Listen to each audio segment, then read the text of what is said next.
10 cars on the grid.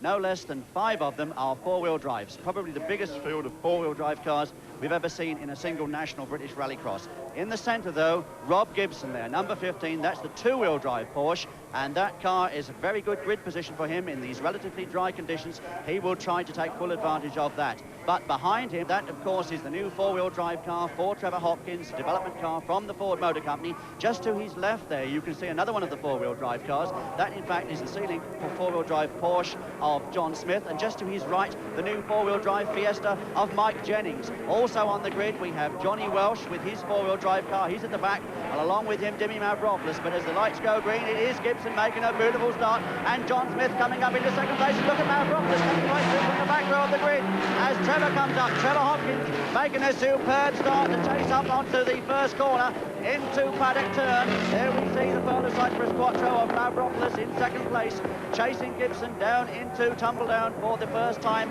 into the S's. Is number 15, Rob Gibson from 8, Jimmy Mavropoulos. And as Gibson gets very sideways on the exit of that corner, the ceiling Porsche of Smith coming up into third place.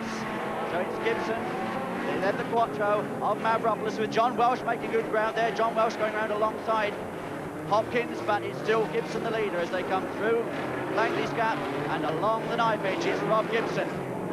Getting all crossed up there with the left-hand drive Porsche, 3-litre two-wheel drive car for the lad from Goose Street in Cheshire, and it's Rob Gibson and John Smith already out. John Smith there in trouble, getting out of his four-wheel drive car as Gibson's Porsche still leads the field, and Gibson using all of the track and a little bit more to hold off the more powerful four-wheel drive cars. And it's Dimmy Mavropoulos, the fruit importer from Covent Garden, who went so well in the recent Grand Prix, coming up into second place, and we can see him there through the eyes of Trevor Hopkins as Trevor brings the Ford development four-wheel drive car up into third place. But no, look at Johnny Welsh.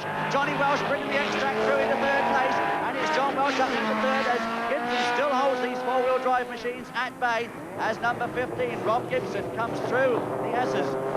The Quattro tucks right under the rear spoiler of the yellow Porsche. Welsh now into third, Hopkins in fourth.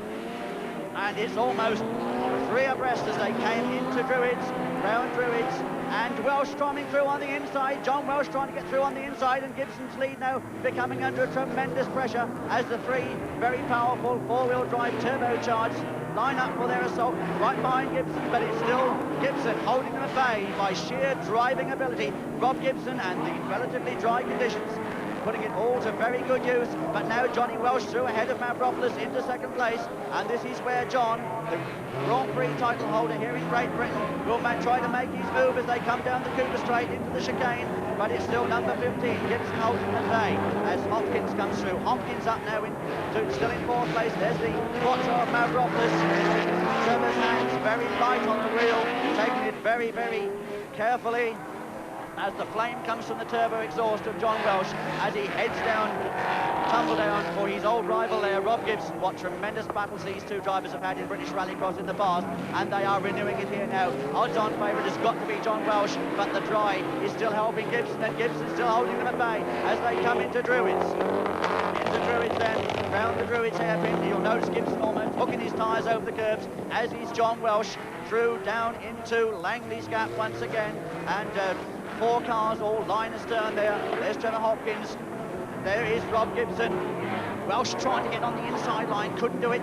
Gibson, well, he closes the door more emphatically than any other driver in British Rallycross as he comes over Hoppy's drop. Hoppy there in third place now, you'll note, ahead of the Audi Quattro. So Trevor Hopkins now up into third place, and Hopkins coming up to have a look at Welsh, and Hopkins through on the inside of Johnny Welsh, and the turbo four-wheel drive is losing a bit of ground there on Gibson. Rob Gibson still holding the bay, and now Trevor in second place as the awaiting leaders at the top of Paddock Turn. Any moment now, you'll see Rob Gibson. There he is, Rob Gibson from John Welsh, who's got back into second place. Still Hopkins in third, and Hopkins coming alongside Welsh, and there's 4 cars all tied together there through the S's as they come up Druids, towards Druids, Umpire Woodhill in it. Welsh going round to take the lead for the first time, and Hopkins going with him. Hopkins trailing a bit of smoke, but Hopkins still looking very, very fast indeed. Hopkins there getting a very close view of John Welsh.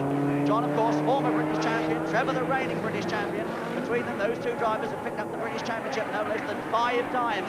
But it's John going away. John Welsh Grand Prix title holder, Welsh champion, British Rallycross Drivers Champion of 1985, takes the STP ceiling car over Hoppy's drop. Hoppy, the man there himself, with the Ford Works car there. GB1, that means he's the British champion. He's in second place, or is he? He's coming alongside Welsh once again as they come down the Cooper Straight, and Hopkins retakes the lead from John Welsh. And there we can see a leader's eye view as Trevor comes up out of the chicane, up the hill to the top of Magg's turn, and Welshie coming back to have another look at Hoppy. There you see the flame from the turbo of the X-Track, the exact speed engine prepared in Germany, and that car powers its way into the lead.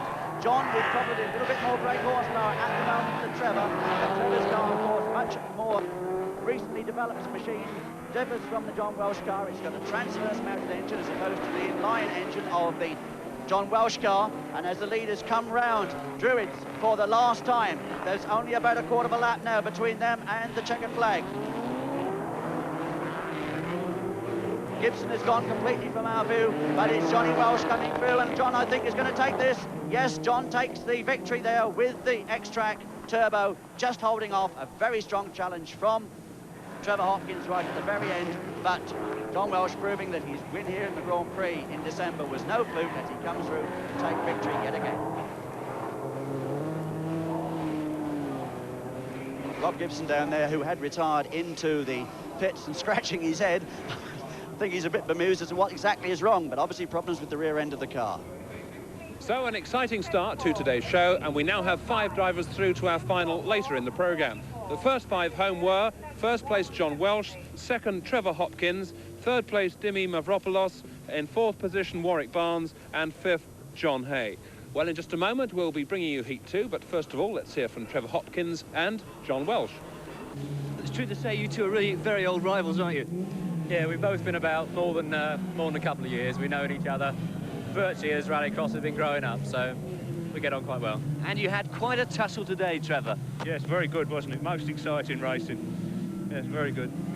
But we can see you now at the point where you overtook Rob Gibson.